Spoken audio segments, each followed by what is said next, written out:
মহন্তৰ ইনকাম সেই জুবিনেই north east ফেষ্টিভেলত লৈ যায়, ইফালে পাপন নিয়ে, পাপন চিয়ানা মাল, ই বুৰ্বক হয়, ইয়াক যোনে যি জেক দিয়ে, মই পাইছোতো তাক বহুত দিন গানে কি আনে চিনেমাখনত, তাক যোনে জেক দিয়ে সি সেইটোৱে কৰে।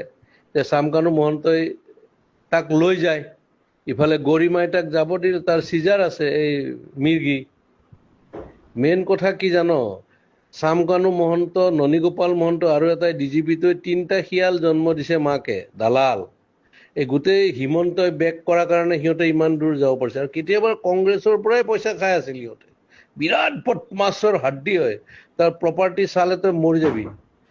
সেই সি লৈ যায়, জুবিন গ'লে অসমত থকা ছিংগাপুৰ চব মানে একদম হাই লেভেল পইচা দি কিনিব, অমুক কৰিব তমুক কৰিব। এই পইচা ইনকামৰ চ'ৰ্চ কিহৰ? নৰ্থ ইষ্ট ফেষ্টিভেল বে। আমি জানো মাঘ বিহু, বহাগ বিহু আৰু কাতি বিহু, কিহৰ এইবিলাক? এইবিলাক ফাল্টু আমি কৰি নিছে। এতিয়া হিমন্তই দিয়কচোন তাৰ স্পষ্টীকৰণ, তাক এবাৰ ৰাইজে পালে দিব ভালকে। সি কালি ডেড বডিৰ লগত আহিব নোৱাৰে, তাক দেখা পালে মাৰিব, তই চাবি না। আৰু আজি কিমান ডেকা ল'ৰাবিলাক, আজি চাবি তই, কালি ৰাতিপুৱা গম পাবি, বহুত চুইচাইড কৰিব, ইমান হাৰ্ট ড্ৰপ। আৰে অসমৰ 3.5 কোটি মানুহ, 2 কোটিয়ে তাক ভাল পায়, সি নিজৰ কাৰণে নহয়, বেলেগৰ কাৰণে। আৰু সেই দালালে তাক মানে কালচাৰেল দালাল বুলি ক'ব লাগে, সিহঁতে তাক মাৰ্কেটিং কৰি পইচা ইনকাম কৰে, তাক অলপ দি এনেই মানে জমাই মেলি মাল চাল খুৱাই মেলি পঠিয়াই দিয়ে। সেইটোৱে ধান্দা। এতিয়া গৰিমাক প্ৰেছাৰ দিব ইহঁতে যে এনেকে ক'বা তুমি, তেতিয়া তাইতো যোৱা নাই। অৰিজিনেল কথাটো এয়া বহুত বহুত এয়া আছে, মানে তাত কি ক'ম আৰু। তাক মাৰা প্লেনো হ'ব পাৰে, কিবা হ'ব পাৰে, কি হ'ব পাৰে, চব দালালি পইচাৰ ধান্দা গেলা। অসমখন চেচ।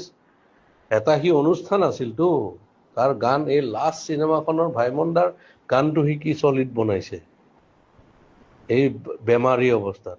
তাৰ পটাছিয়াম কম থাকে, কিবা কম থাকে। এই নেম কেয়াৰৰ ডক্টৰজনে কৈছেতো এনেকুৱা কথা, পানীত যাব নালাগে, তাৰ এয়া আছে, এই চিজাৰ আছে, এইবিলাক মানে কি কবি আৰু। চামকানু মহন্তই চেচ কৰি দিছে গোটেই অসম, আধা লুটিছে সিহঁত। ইফালে হিমন্তই লুটা বুলি কয় নহয়, হিমন্তই এনেকুৱা চান্স যে ডিজিপিটো কিনি আছে চোৰটো এটা, সি খালে পেটলাটো, আৰু মাজতো ননীগোপাল মহন্ত সেইটো কি বনাই দিছে। আৰু এইটো প্ৰথমতে জিঅ' টিউব দি পেলাই মাৰিলে কোটি কোটি টকা, সেই তেতিয়াৰ দিনতে।